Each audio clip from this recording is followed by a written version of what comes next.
Hello everyone, I'd like to welcome you to the first broadcast of Hot Takes with Holmes here on Radio Free Radford. My name is Blake Holmes, and I'm here with my co-host Isaiah Adair.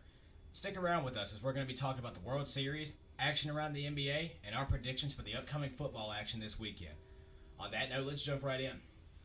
So the World Series, it's traveling to Houston, tied at 1-1 here, and Game 3 takes place tonight.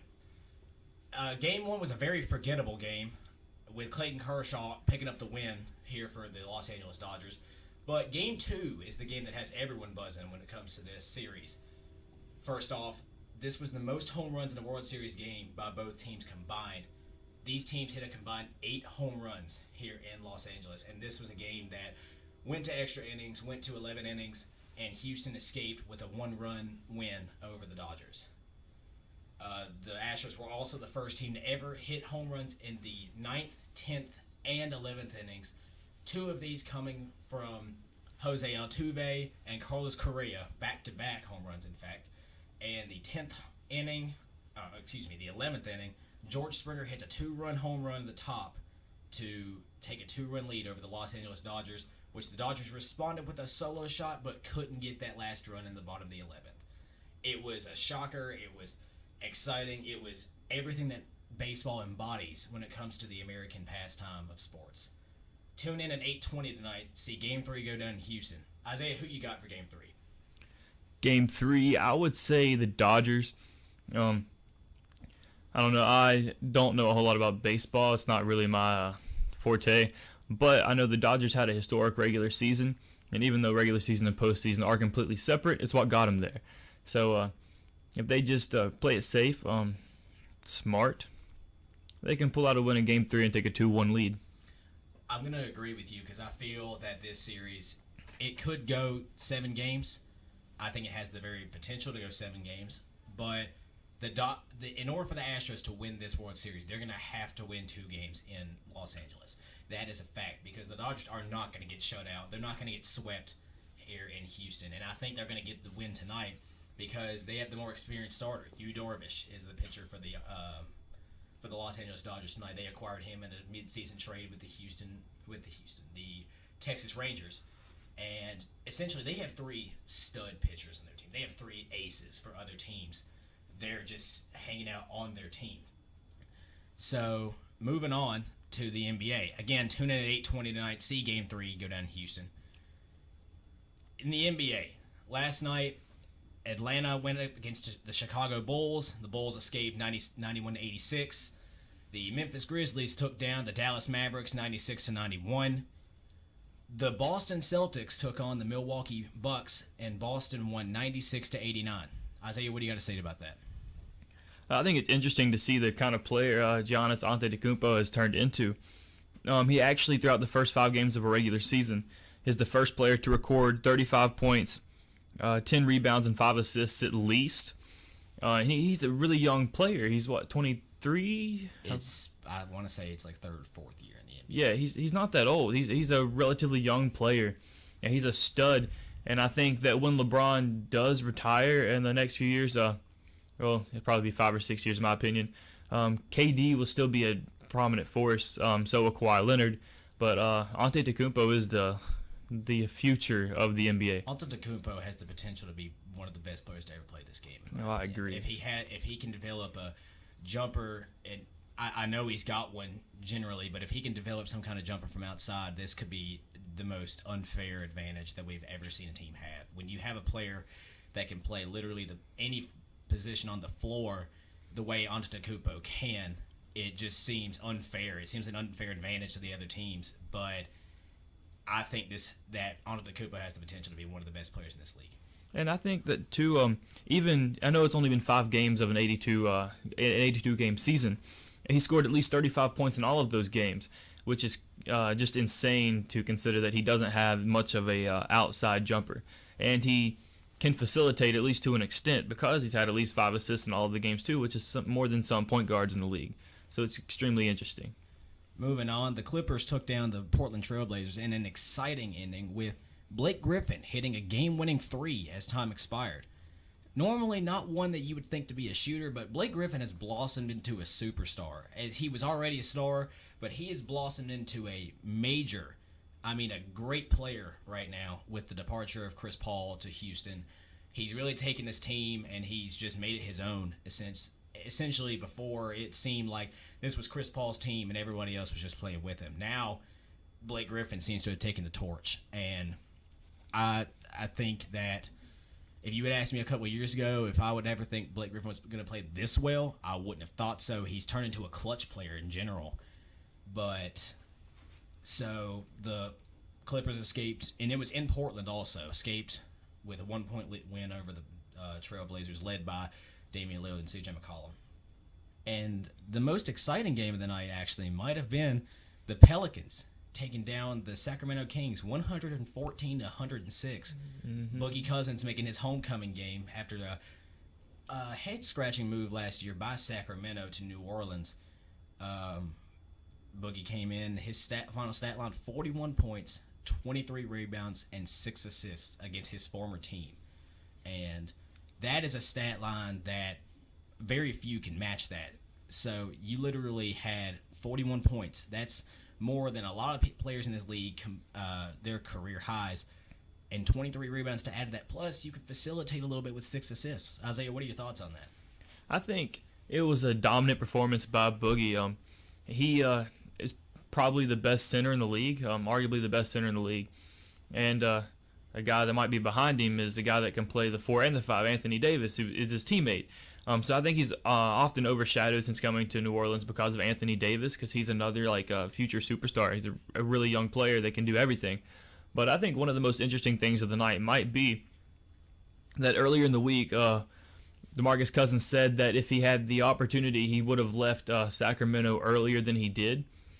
And then when he got to the game, he received a standing ovation when they were honoring him. And then he goes on to completely dominate his former team. I just think in the sports world, it's uncommon for a player to speak out about a team in a negative way and then receive a standing ovation. And a lot of players that would have thrown and they would have had an off game, but he had the best game of his career. It was also worth noting that last season, again, as I stated, it was just a head-scratching move. The Kings made a really strange move. They traded their superstar center, Boogie Cousins, to New Orleans, making probably the best front court in the NBA. So it really didn't make a whole lot of sense for Sacramento, because all they got in return was really, when you think about it, was Buddy Hield and Tyreek Evans. But in the grand scheme of things, Sacramento has made some interesting moves. They've got some interesting players, such as De'Aaron Fox, a rookie out of Kentucky, Justin Jackson, another rookie out of UNC, Harry Giles is another interesting developmental project. But the Kings are making some decent moves, but they still have a long way to go, in my opinion. And that Boogie Cousins trade still leaves me puzzled. So earlier on in the week, another situation that went down was Eric Bledsoe, point guard for the Phoenix Suns, sent out a cryptic tweet, and it was just straight up. It said, "I don't want to be here." Immediately, everyone, with Phoenix struggling the way they had at the beginning of the season, it immediately went to, he doesn't want to be here in Phoenix. And while that's probably the true response that a lot of people think it is, and there have been multiple trade talks discussing him, the reason that he gave the Suns organization for that tweet was that he was at a hair salon, and he'd been there for a long time and he didn't want to be there. The GM for the Suns, he came out and he said, "Listen, we don't believe that to be true. We're going to be looking to move him." And he did not play in their game the night that he sent out the tweet. So the whole situation with that is Eric Bledsoe is a very good NBA player. Don't get me wrong. A guy who just 2 seasons ago averaged over 20 points a game for that struggling franchise. He could be a very good contributor for another team. Now the question is, what team is willing to give up? What team is willing to trade for Eric Bledsoe? Because there has been reports that Phoenix has tried with Milwaukee to try to get Malcolm Brogdon. Those reports right now have failed, but you never know in the NBA. It's a league of amazing things. So, Isaiah, what team, in your opinion, are willing to trade for Eric Bledsoe? I think, to me, the biggest the biggest possibilities, I think, would either be a return to the Clippers, which I know some of his former teammates would like to see, or a trade to Milwaukee. I think the most likely of the two would probably be to Milwaukee. Bledsoe can score, and Milwaukee is more of a defensive team with not much star power outside of Giannis. I do think that the only thing that might hold them back is that the appearance, the selfish appearance that the tweeting may have put across to some people. A player just coming out and saying that they don't want to be on the team anymore, it's kind of selfish, especially when the team is struggling. It was only 3 games in, and they have a future star shooting guard, Devin Booker, who in my opinion was a sleeper for MVP before the atrocious start to the season. So I think it'll come down to just his locker room presence, and if they can, they'll probably try to check out his character and see how good of a teammate he is from some past teammates. But yeah, I think it comes down to just the impact that he will have in the locker room. But I think Milwaukee could be a good fit. All right, and so moving on to our last topic about the NBA. This is a bit of a fun little topic I'm going to be doing. It's our hypothetical for the day. So just taking in your thoughts, and based off of this past year in the NBA, there have been a ton of moves, whether it be free agency, whether it be trades, shocking movements in the NBA that just left all of us dumbfounded or just amazed at how the super team era really came to a point here in the NBA. So, in your mind, what was the most impactful move by a team since last season? Like, what team, whether it be, again, and that doesn't necessarily just have to be from, if you want to take into consideration the free agency move, it's not just that person going to a free agency team, it's the team they left also. Take that in consideration of, what happened to the other team, what good did they bring to their new team? What was the biggest impact of a move this season? I'm actually looking back. I think the most impactful move may not have been one that contributed to the creation of a super team. You have Kyrie and Isaiah Thomas trade, Gordon Hayward, Chris Paul, Carmelo, Paul George. I think the most impactful move might have been the trade of DAngelo Russell to Brooklyn.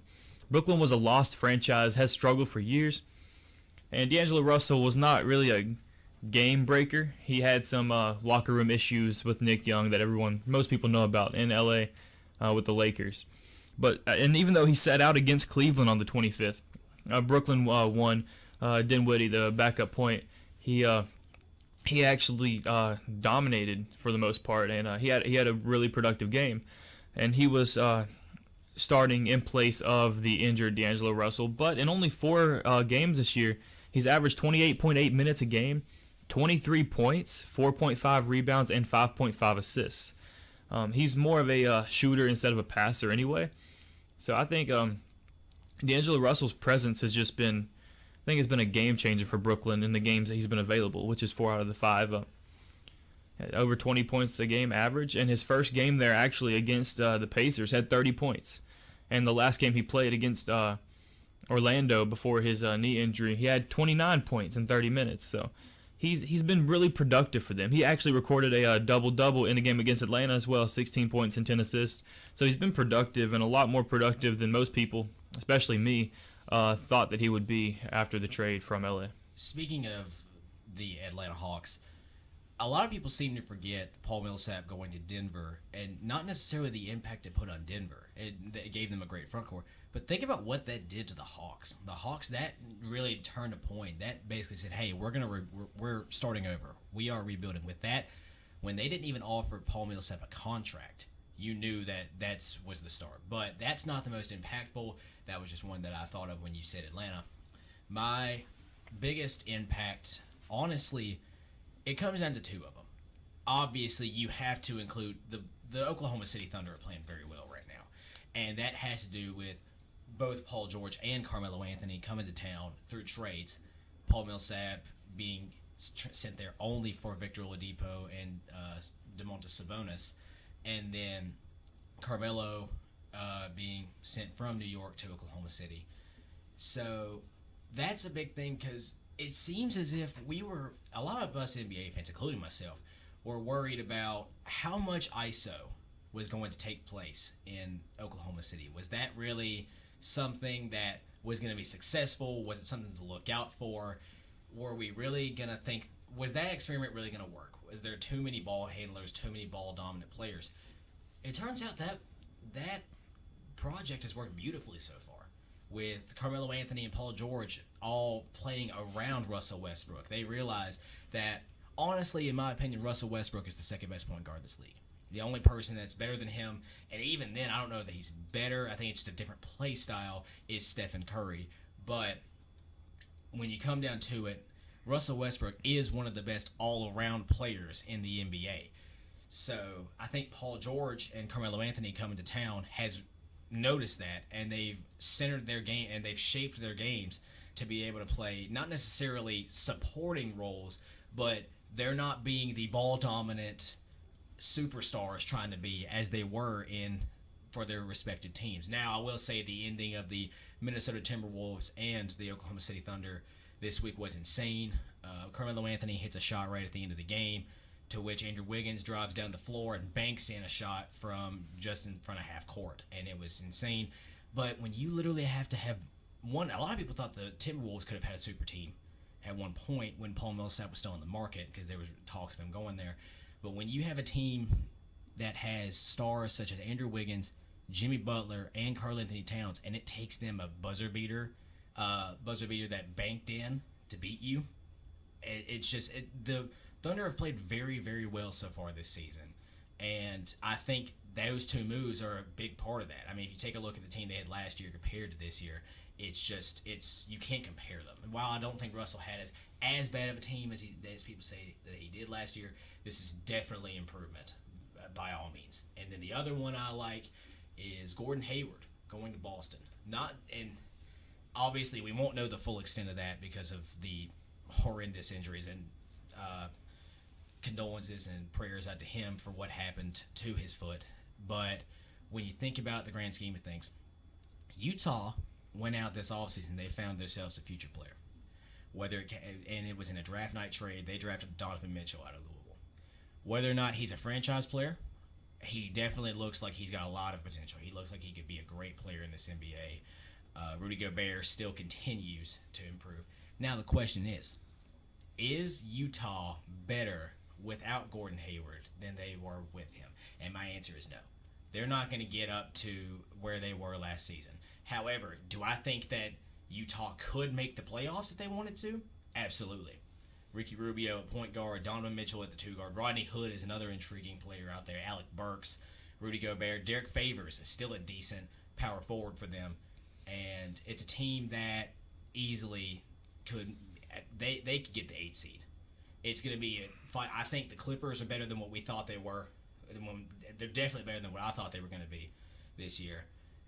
In fact, they're 4-0 right now. I mean, when you know it's a weird start to the NBA season when at one point the Golden State Warriors, the Cleveland Cavaliers, and the Brooklyn Nets were all 3-2.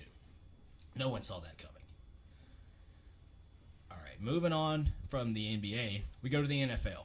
So the first situation we're going to talk about is Martavis Bryant.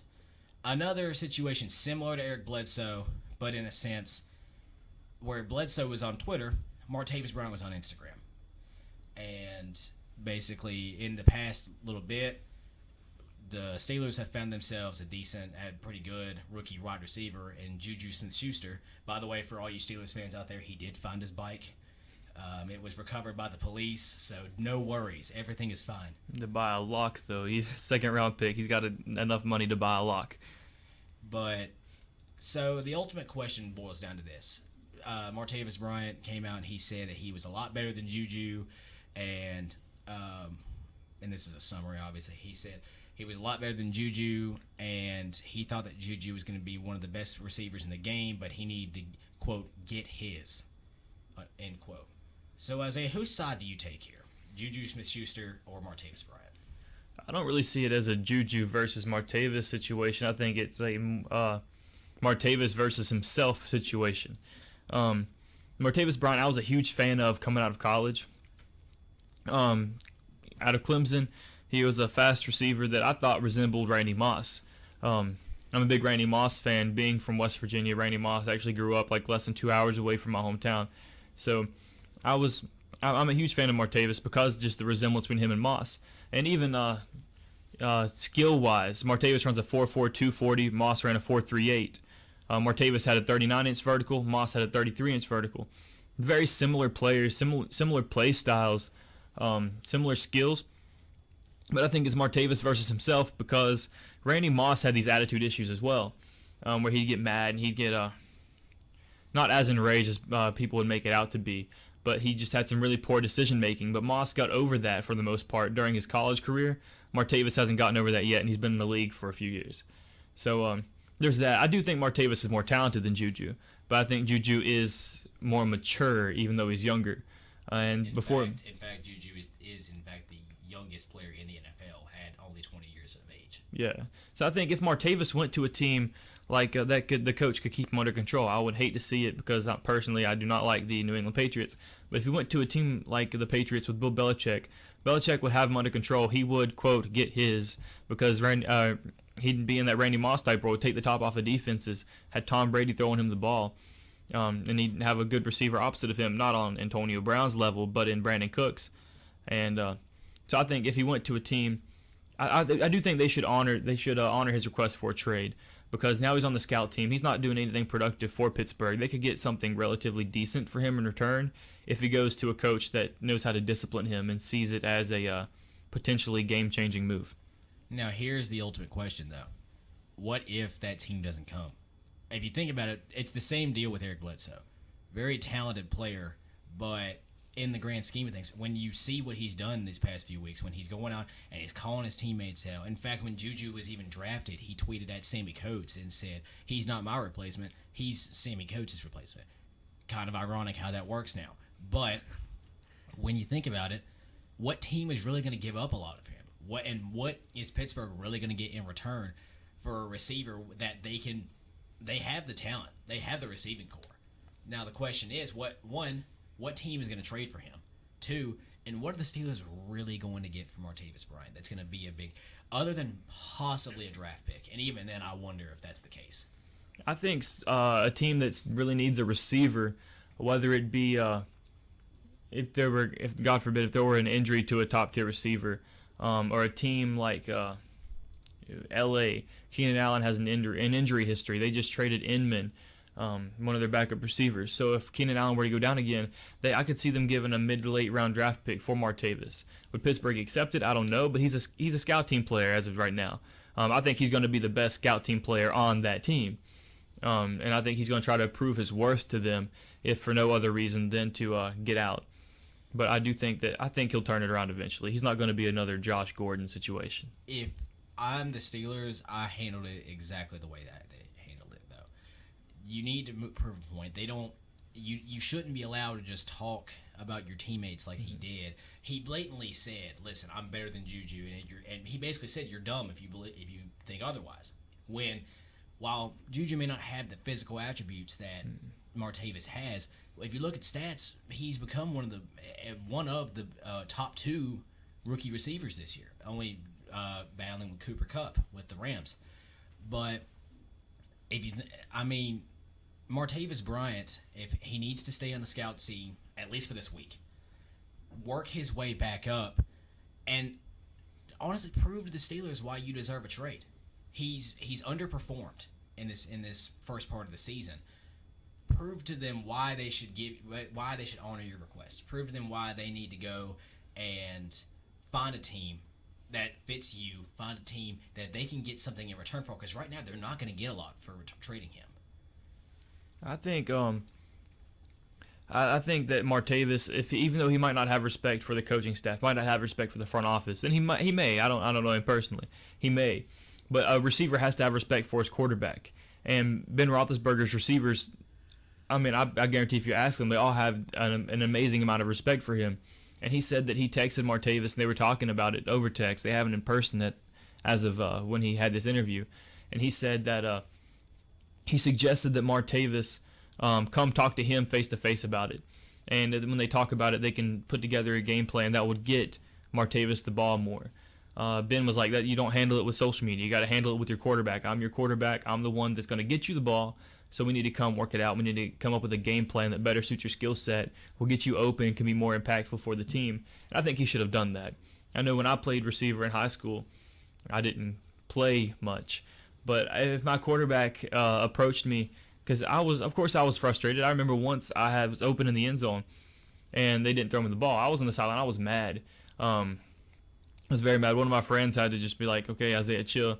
But if my quarterback gave me that opportunity to just say, if he was like, if you want the ball, come up with a game plan, take it to the coach, and be like, we're going to give him the ball. He's open. He knows how to get open. This will make it even more effective. I would do that. And I think that's the situation Martavis is in. He's mad he's not getting the ball. If he got the ball, they might have, they might have scored a couple more touchdowns if he was more integrated into the game plan. But if he has a problem with it, it's something you take up with the quarterback, especially if you have a top-tier quarterback who's offered the help already. Sounds like an opposite Terrell Owens in a Cincinnati press conference. So, moving on, last night, Miami versus Baltimore. Tell me a person that I expected the Ravens to win with Matt Moore starting in Miami, but a 40-0 win for Baltimore, that is just, you don't see blowouts like this happen in the NFL. Especially, it's one of the most irrelevant nights to play. It's a Thursday night game. But one of the bigger stories of this game, yes, the Ravens won 40-0. It was a complete domination of a game. But Joe Flacco went down with a concussion and like that. And just a monstrous hit he took to get that concussion. What impact does that have on Baltimore in general moving forward? It depends on the severity of the concussion. There are weeks that the quarterback's out. They got at least, I believe, they have to be out of concussion protocol for so many days before they can play. So he'll likely, it is going to be a long week too. So he may be back for the next game, but they're right behind Pittsburgh. Are they a game back? They are 2 games back. Okay, they're 2 games back. And especially with the turmoil that's going on inside the locker room because of the Martavis Bryant situation, it may be causing a rift. And if it is, that would be the perfect opportunity for Baltimore to step in and try to reclaim or at least compete for that number 1 spot in the division. But without Joe Flacco, I'm not sold on Ryan Mallett. They've already pretty much said they're not going to give Colin Kaepernick a look, whether they gave Robert Griffin III a look or not. For me, those are the top 2 quarterbacks on the market. I'm a fan of both, but I don't know. Ryan Mallett can't get it done, so they might have to look for someone to the outside if the concussion is more severe than just mild. I wonder if Colin Kaepernick wishes he had signed that backup job. But anyways, a question that's been asked this week, and it's kind of ironic that what happened to Flacco happened. A lot of people have asking this: is Joe Flacco elite? In my opinion, no, he's not. You can't have one good season or a couple good seasons and be considered elite. You have to be good for a sustained amount of time and have. How many times did he throw in for 4,000 yards? Once. Yes, he had he had one of the best postseasons of all time when he led to the Ravens to a Super Bowl win over the 49ers. And in fact, he threw 11 touchdowns that postseason, 0 interceptions. That's unheard of. The only person that's ever done that essentially is Joe Montana. But you can't have one or a couple good seasons and be considered elite. Especially he's a very good quarterback, above average. Don't get me wrong, and there's definitely worse options out on the market for them. Would you rather be in San Francisco right now? But is he elite? Not in my opinion. I don't believe that. And I will say I am a Pittsburgh Steelers fan, but that is not the reason why I say that. It's just you cannot have only one good season or a couple good seasons and be considered elite. It just doesn't work that way. I would say I don't think he's elite. I was pulling for them in the Super Bowl against the 49ers because I'm a Cardinal fan. I was, a rival, even though I admired and liked a lot of players on the Niners team at the time. I was pulling for the Ravens. They had Anquan Bolden, Joe Flacco. I didn't dislike him. Torrey Smith, Jacoby Jones. I was pulling for them in that Super Bowl, and I do think that Joe Flacco is a great playoff quarterback. The problem is getting to playoffs. The defense is playing better this year than they had in the years since Ray Lewis and Ed Reed, but can the defense get them there? The running back situation, they haven't had an effective running back since they had one good year out of Justin Forsett in the post Ray Rice era. They might have found their quarterback in Alex Collins, who had, I think, 114 rushing yards last night. It was over 100. And he had a 6.3 yard per carry average. So they might have found that running back that could take the load off of Flacco and further open up the passing game. But I don't think he's elite. Most elite quarterbacks at least need a consistent mid-tier running back to take the load off. They're going to have to dig a big hole to get out because, in fact, in the AFC North, the only team with a winning record is the Pittsburgh Steelers, and they are 5-2 currently. And that leads into our segment. We're going to discuss the NFL playoff picture right now. In the AFC, you have the number 1 seed is the AFC North leading Pittsburgh Steelers. Number 2 is the AFC West leading Kansas City Chiefs. Number 3 is the AFC East leading New England Patriots. Number 4 is the AFC South leading Tennessee Titans. Number 5 is from the AFC East also is the Buffalo Bills. And number 6 from the AFC South is the Jacksonville Jaguars. I gotta say, the most surprising division to me this year right now is the AFC East. No one expected, when you've got New York who's kind of battling for a spot, for that playoff spot, no one expected what's annually known as one of the weakest divisions in football, aside from the Patriots. They're getting it done this year. All teams are. So, moving on to the NFC, the number 1 seed is the NFC East leading Philadelphia Eagles. Number 2 is the NFC North leading Minnesota Vikings. Number 3 is the NFC West leading Los Angeles Rams. Number 4 is the NFC South leading New Orleans Saints. Number 5 from the NFC West is Seattle, the Seattle Seahawks. And number 6 from the NFC North is the Green Bay Packers, which I don't know if they're going to be able to keep that with the tragic injury of Aaron Rodgers, the broken collarbone. It's going to keep him out for most of the season, if not all of the season. And I really don't see Brett Hundley getting. Now, what I do think the Packers are hoping for is that Hundley is good enough so that way they have a trade prospect. That's trade bait if he plays well enough. First of all, the last quarterback with the name Brett to play for the Packers was Brett Favre, the Brett Favre. Those are big shoes to fill. Will he fill them? No. He would have to be an arguably top 3 quarterback of all time to fill those shoes. He won't fill Aaron Rodgers' shoes, who may one day be better than Favre was. May already be. Some people believe he may already be. Might be the best arm talent, just strictly arm talent, and to come into the NFL, the quarterback position. But Brett Hundley, I agree, Blake. They're going to use him as trade bait. It's going to be kind of like Matt Flynn was years ago. He's going to come in for an injured Aaron Rodgers, play a couple lights-out games. I'm going to trade him at the end of the season for something that he's going to compete for a starting job next year, I do believe, because of that. But, yeah, I thought they were going to go after a free agent quarterback, higher name free agent quarterback. Again, another team that I thought Colin Kaepernick may have fit in because he had gashed them in playoffs and previous meetings. Actually, even regular season meetings, he tore them up through the air and on the ground. Colin Kaepernick would fit it good, in my opinion, in that system. If they put him in a pistol, he could have, who is it, Jones, the number 3 running back for Green Bay. He started when Ty Montgomery was hurt. He's more of a power back, so they could put him in the pistol behind Kaepernick, put Ty Montgomery to the right of him in the pistol, and have Jordy Nelson and either Randall Cobb or Devontae Adams split out wide with Martavis Bryant in the at the tight end position. I think it would have been running play action out of that set could be very efficient and successful, but it would take the first step of giving Kaepernick the reins to an offense on a team he's not even on. So it would be interesting. But if you think about it, Green Bay has a very underrated receiving core. If you think about it, I really think Brett Hundley could succeed because it's kind of hard not to when you've got Jordy Nelson, Devontae Adams, Randall Cobb, and Martellus Bennett in your receiving core. That's a very good set of 4 players. And keep in mind, the reason Ty Montgomery wears number 88 as a running back is he was a receiver, and he was by no means was he a scrub. He was actually effective. but injuries is the reason they switched him to running back, and he kind of found a groove there as a Deion Lewis, Roger Craig type player where they can catch the ball out of the backfield, and he can lower his shoulder and gain a couple yards going to the middle too. Not as much as, I mean, he's a small player. He's less than 200 pounds, I'm pretty sure.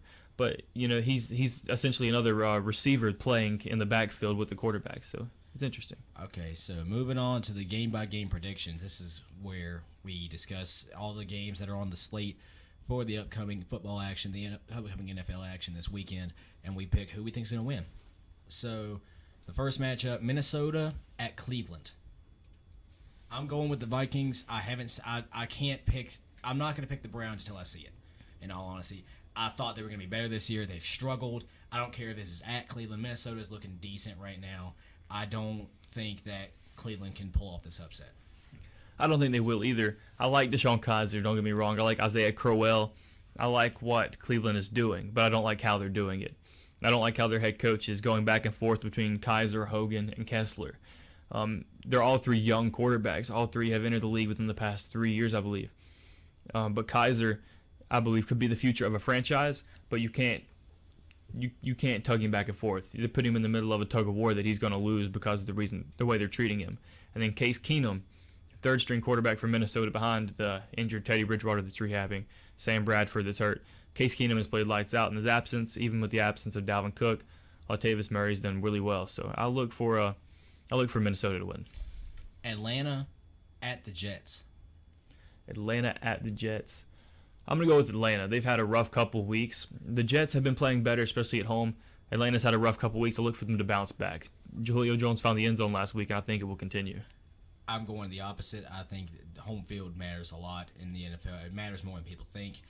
I think the Jets, Bilal Powell, they're getting him back in the backfield. Although he's not the starter behind Matt Forte, he's a game changer. You've seen when he gets the ball, he's a very power-based back. I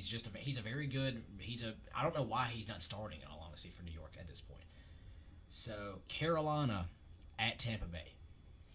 Carolina at Tampa Bay. It's a good one. Tampa Bay's also had a rough few weeks, losing to Arizona and also losing last week to, who did they play last week? I forget who it was. Anyway, they lost again last week as well, and it was to a subpar team. And then you have Carolina, who is number one in the division, and they're not. Oh, New Orleans is number one. That is right. Yeah.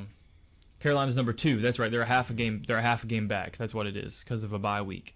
But yeah, Christian McCaffrey, Jonathan Stewart, Cam Newton. That offense is finding its rhythm. Like Cam Newton just said this week, like when they're playing Carolina football, they're playing, and I think they'll pull out the win. Well, when you think about it, the Panthers lost last week to a very good. I believe was it the Eagles they played last week, or was that? Either way, Carolina's going to bounce back from a loss, and they've proven they're resilient this year. Cam Newton is still a game changer. He can make plays with his feet. He's got a great arm. He's just a very good quarterback. Essentially, that Carolina Panthers team is a very good team that honestly is shocking to me that they're not leading the NFC South. But again, it's just only because of that bye week. So this is going to be the one that I feel isn't going to need much explanation. San Francisco at Philadelphia. I'm going with the Eagles, obviously. The Eagles have played lights out football. Carson Wentz looks like the next big thing in the NFL. He's played very good football. And the 49ers are the 49ers. They're 0-7 right now. They're not playing well. And not only that, they don't even have home field advantage in their favor. 5 of the 7 losses the Niners have been by 3 points or less, but I don't think it'll be a trap game. Carson Wentz, that's probably my favorite quarterback in the league right now. Him and Derek Carr, probably my 2 favorite quarterbacks in the NFL at this moment. I just love Carson Wentz as a person, as a player. I think he has probably more physical talent and mental talent than most quarterbacks in the league. Chicago at New Orleans. I'm going with the Saints. Saints play so much better at home They've played pretty well on the road this year, but the Saints are just another team when they're in the Superdome. And Chicago is one of those interesting teams they can beat. They can either beat a team that you don't expect them to beat, or they can lose to a team by 20. It's one of those teams. It's an interesting team, but I think the Saints pull this one out. The Saints win. the defense has been playing better than it has the past couple weeks, than it has since the Super Bowl run that they had years ago. And then Drew Brees. You can't count out Drew. Chargers at New England. I'm going as much as the Chargers have played pretty well these past little bit, especially after starting 0-4, but I still it's in Gillette Stadium. It's in Foxborough. There's only one team in the NFL right now I think that can beat them, and there's only a handful of teams right now that I could see them beating them in Foxborough, but I don't think the Chargers are one of them. No, LA, it has the potential for a trap game, and if it was in Los Angeles, I would say it would be a trap game for New England, but it's in Foxborough. A few teams have been able to knock off a New England team that's in rhythm, especially in Foxborough, and the Chargers are not going to be one. Phillip Rivers is good. He's not that good. Oakland at Buffalo. That's going to be an interesting game in my opinion. I like Buffalo in this game. I do. I mean, Oakland's coming off of a very just stamp of a win against Kansas City last week, but Buffalo's an intriguing team right now. Tyrod Taylor looks pretty good. They've still got Shady McCoy in their back. I like this Buffalo team, especially in Buffalo. I knew Buffalo was going to be good. I did not think they would be competing with New England for the number one spot in the division. I will say that it's in Buffalo, home field advantage. I think Buffalo would take it, but again, Oakland has the ability to upset them, I believe.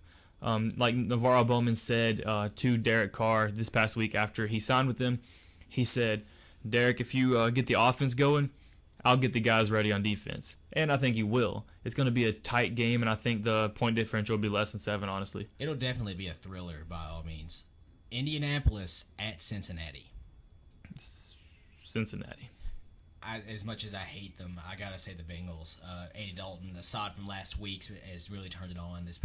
He started off that first game rough, but he played very well up until last week. He did throw 2 picks against the Pittsburgh Steelers, but I think that, especially in the home field advantage, the Colts, I think Jacoby Brissett's been an interesting project for the Colts, but Cincinnati pulls this one out. Especially the defense has been playing very, very well. Point that out also.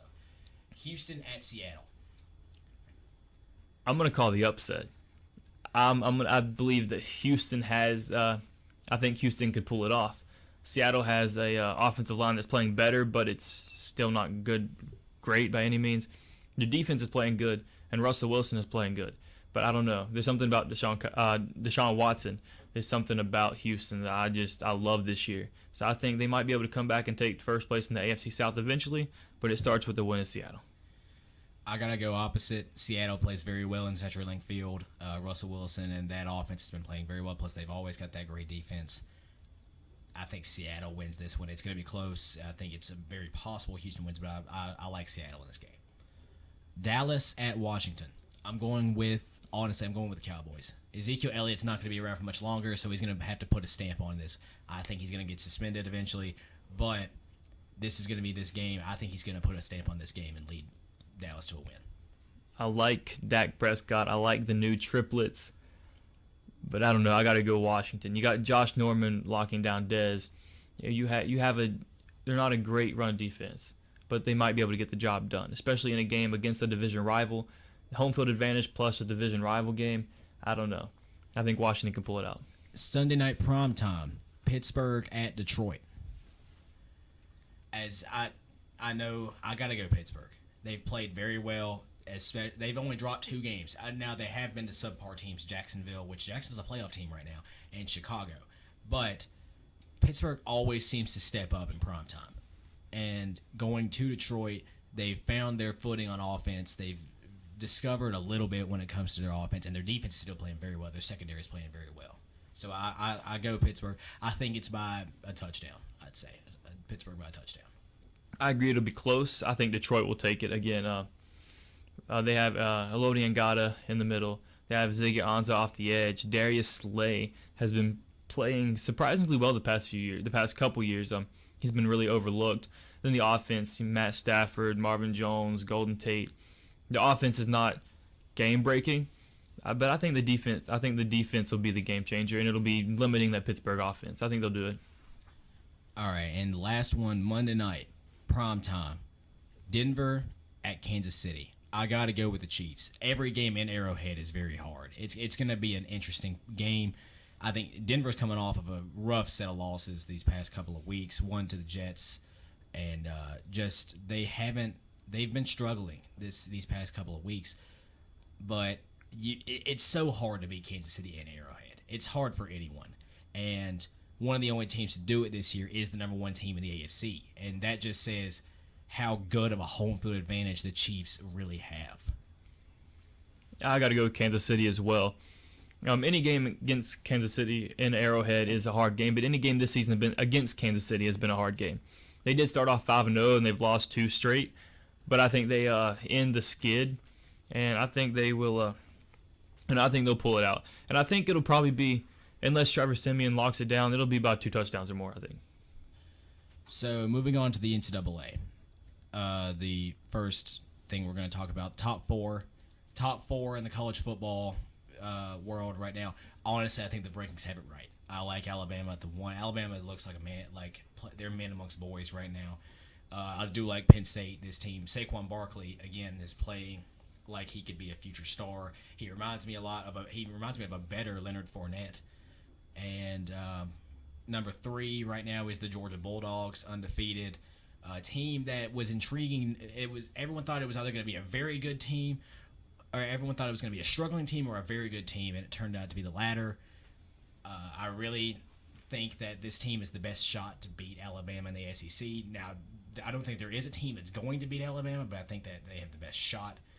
And then at number 4 is an interesting team, the TCU Horned Frogs. I mean, they've played. It's Big 12 football. It's one of those things to where TCU is an interesting team at the end of the year. Now the question is, every year it seems TCU loses that one game they shouldn't, and we don't. And will that game come this year? We don't know. So, do you agree with the top 4 right now in the college football? I do agree with the top 4. Like you said, Alabama. It's Alabama. No explanation needed, really. Saquon Barkley is insane. Saquon Barkley is insane. I don't see him as more of a Leonard Fournette. I see him as, I don't know, maybe a bigger, powerful Darren Sproles. He has the finesse ability. He's got the power. Number 3, Georgia, Nick Chubb. Nick Chubb, he was hurt last year, correct? It's also worth noting they have a backfield of Nick Chubb and Sony Michel. Yeah, and Nick Chubb was actually one of the top running backs in the nation before he got hurt last year. This year he came back and recovered well. And then there is number 4, TCU. Big 12 football, like Blake said, it comes down to defense most times. I think if a Big 12 team can put together a solid defense, they could always challenge the national championship because offenses are so good in the Big 12. So, I think TCU has a chance, like you said as well. Might have the best chance. Well, I think they might have the best chance of challenging Alabama personally. So the Heisman race. Who is your favorite to take home the Heisman right now? Either Saquon Barkley or I forget his name, the running back out of San Diego State. They've both been playing lights out. I don't think it'll be a quarterback. This is a good quarterback class. I think we'll see a surprise running back. I think my favorite right now is Saquon Barkley, but I don't know. It's always been it seems like it's usually a quarterback's award, and you've always got those. You've got Lamar Jackson. You've got Sam Darnold, even though his team has struggled a little bit at times. You've still got Josh Rosen out in UCLA. You've just got so many interesting quarterbacks, and this is generally a quarterback's award.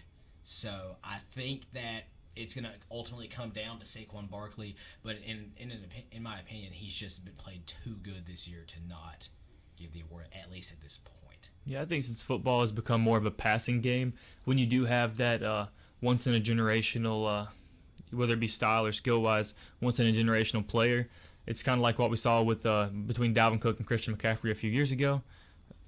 When there's that game-changing running back, it makes a big statement. And I think just how different it is in today's league could be enough to push him over the edge.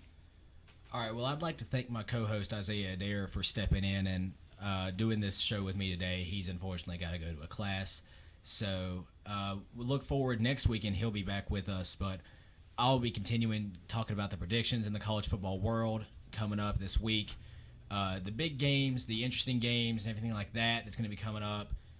So let's get started. First off, the team that I'm most surprised about in the NCAA right now might be the TCU Horned Frogs, purely because, I mean, it's no one expected them to ever. Some people may have expected them to be good, but not number 4. And I don't know about number 4 in the country good. This is just a team they've played. I've said it several times in this broadcast, but they have played lights out football. They're again Big 12 football. The offense it's going to be a shootout a lot of the times, and I still think an intriguing team in the Big 12 that could challenge them is Oklahoma, but right now I think TCU is playing some fantastic football, and that's just a surprise to me. So moving on to the predictions for the weekend. The first game, number 11 Oklahoma State at number 22 West Virginia. This is a tough call for me. I think it's a very close game. Again, both just Big 12 football, offense heavy. As much as I like Mason Rudolph, I'm going with West Virginia in Morgantown. Will Greer leading this West Virginia team in home field advantage means a lot in the NCAA, and Morgantown's a very good venue, so I'm going with West Virginia. Tennessee at Kentucky. If you know me well, or if you know me personally, you've probably seen me wearing a Tennessee hoodie around campus. I bleed orange and white. I'm going with Kentucky for this game. Tennessee's offense has not scored a touchdown in 14 quarters. 14. The defense has scored more points in 14 quarters than the offense has, and that included a 97 pick six last weekend.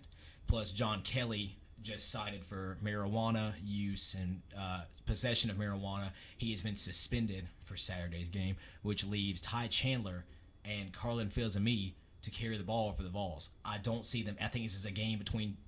This is a must-win for both teams. Both coaches are on the hot seat. It's just not going to happen. The Vols. I don't think the Vols will pull this out. I think the Butch Jones is going to be fired. I don't think it'll be this season. I think it'll be after the season. At this point, you don't wait this late to fire a coach. UVA at Pittsburgh. UVA's been an intriguing team so far. Definitely beat my expectations, so I'm going to go with UVA, even though it's in Pittsburgh. Number 8, Miami at UNC. UNC just came off getting destroyed by Virginia Tech in Blacksburg last weekend. Now, they are in UNC this weekend. It is in Chapel Hill, but Miami's been playing some great football also. So I'm going to go with Miami. Number 5, Wisconsin at Illinois. This has the potential to me to be a trap game, but Wisconsin, Alex Hornibrook is leading this Badgers offense very well. The defense hasn't been terrible. In the Big Ten this year, and a team, that other conference is always such a big deal. Everyone always overlooks Wisconsin. So seeing them at number 5, I'm going to pick Wisconsin. This is a battle between two struggling teams, but it's a rivalry. Texas at Baylor. I've got to go with Baylor. Texas is just one of those teams. Every single year they come out and they compete at the beginning of the season. You think Texas is finally back, and then what happens? Baylor was a little bit different. They went 0-5 to start the season, but they're finding their footing, and I like Baylor in this rivalry matchup at home. Louisville at Wake Forest. Wake Forest was one of those teams. They started off 4-1 this year, and I really was intrigued by how the Demon Deacons were starting off, but Louisville just has that difference maker, Lamar Jackson. While I wonder how good of an NFL prospect he'll be, I think he's a fantastic college player, and I got to give an edge to Louisville because they have that difference maker. Kansas State at Kansas. I don't need to explain this a whole lot. Kansas might be one of the worst programs in D1. While this is a rivalry game and it's at Kansas, Kansas State will win this game. Georgia and Florida in a neutral site game. I like Georgia. I like this Georgia team. I think that it's ultimately going to come down to a battle of unbeatens in the SEC championship between Alabama and Georgia. I think Alabama pulls out that win, but I like Georgia. And Florida's been struggling. Their offense is a lot like Tennessee. Their offense hasn't been great. Their defense is still okay, but it's not quite all the way there. I like Georgia in this game, the more complete team. This is an interesting game to me also. TCU, number 4 TCU at number 25 Iowa State. I like TCU in this game, but I think it's going to be it has the potential to be a trap game. Iowa State has played very well this year. A very underrated team. They were the team that took down Oklahoma as well. I would not be shocked to see an Iowa State win, but I'm going with TCU. Number 14 NC State at number 9 Notre Dame. I'm giving it to Notre Dame because it is in South Bend. home field advantage again means a whole lot in the NCAA, and NC State, while looking pretty good in this opening part of the season, I like Notre Dame in South Bend. They've really turned around since that loss to Georgia. UCLA at Washington. This is a battle, Pac-12, Rosen versus Jake Browning, and I like Washington in Washington. It'll be a shootout, I think, but interesting game. Washington pulls it out. Michigan State, number 16, Michigan State at Northwestern. Michigan State, again, one of those interesting teams. They're always going to be right there, but not quite make it all the way. They're going to be, aside from last year, they're going to be one of those teams that could either drop a game that they shouldn't at all, or they're going to beat a team they should. I think this game that they're going to beat Northwestern, expected by more than a touchdown. Houston at USF. Now, USF is number 17 in the country, but I think the reason why they did that, they're an unproven team. They haven't really played too many quality opponents, and I think their record has gotten them to number 17, and Houston's an air raid. They're always an interesting team, but I like USF in this game at USF. And fun fact, this is the first time in a long time that every single D1 Florida college football program is ranked besides Florida State. Mississippi State at A&M. Mississippi State's one of those interesting teams. Dan Mullen leading that team. They looked like they could challenge Alabama, and then they got blown out by LSU. They blew at LSU, and everyone thought they looked like they could compete, and then they've dropped a couple of games since then. I do like Mississippi State, even though they're going on the road to Kyle Field against Kevin Sumlin and the Texas A&M Aggies. Duke at Virginia Tech. I like Virginia Tech. I would have liked Virginia Tech at Duke also, but it's adding on Blacksburg, Lane Stadium. It'll be rocking. It'll be a fun time. And I think this Virginia Tech team, if they run the table and they win the ACC, it's going to be kind of hard to keep them out of the college football playoff. If they run the table and their only loss is to Clemson, I think that that's a team you've got to include, in my opinion. Georgia Tech at number 7, Clemson. I like Clemson. Georgia Tech's one of those, it's always a fun time watching Georgia Tech, the triple option. And I like Clemson this game. I think Clemson's defense finds a way to shut it down enough where Kelly Bryant can lead the Tigers to a win in Death Valley. Texas Tech at Oklahoma. Texas Tech is always one of those interesting teams to where they're always on the lurk for an upset. They will either lose by 28 or they will find a way to win. And with it being in Norman, I like Oklahoma, but don't be shocked if this game is closer than you may think. Number 15, Washington State at Arizona. I'm going to go with Washington State. I like Luke Falk, even though it's in Arizona. I think this is another potential for a trap game. But I wouldn't be shocked to see an Arizona win, but I like Luke Falk leading the Cougars over a win over the Wildcats. USC at Arizona State. I like Arizona State in this game. USC struggled at times, especially on the road this year. Sam Darnold still looks like the number 1 prospect, but I like Arizona State in this game. It's a trap game to me, and I like home field. Again, home field means a lot in the NCAA. And finally, the big game of the weekend: Penn State at Ohio State.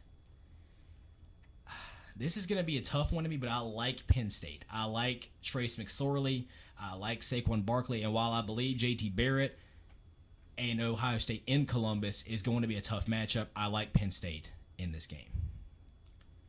Well, that should do it here on Hot Takes with Holmes from Radio Free Radford. If you liked what you heard, be sure to tune in again next Friday from 11 a.m. to noon. Thanks for listening.